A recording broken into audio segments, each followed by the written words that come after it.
مرحبا بنجوم بوسطة. تعريف كلمة فيك أبديت هي إجراء مخالف تم عمله عن عمد مثل إعطاء حالة إلغاء طلب والعميل ما بيقوم الإلغاء. الفيك أبديت بيأثر على تقييم المندوب ونسبة التسليم ويعرض للخصم ويصل إلى الفصل. ليه بقى الفيك؟ 1. عدم معرفة أهمية الفيك. 2. عدم معرفة الإجراءات الصحيحة. 3. عدم كتابة ملاحظات الإلغاء. 4. عدم اختيار السبب في نفس الوقت. إزاي أتجنب إني أقع في الفيك؟ 1. فهم الإجراءات الصحيحة ومعرفة الحالات وإمتى بختارها.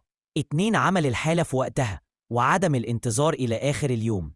3. كتابة الملاحظات في حالة وجود ملاحظة خاصة بالإلغاء وذلك للتوضيح. 4. السؤال في حالة الشك من إجراء معين. 5. عدم التحرك من المنطقة آخر اليوم غير لما أبعت على الجروب للهب علشان المراجعة. كان معكم محمد زيادة، كوتش النجوم.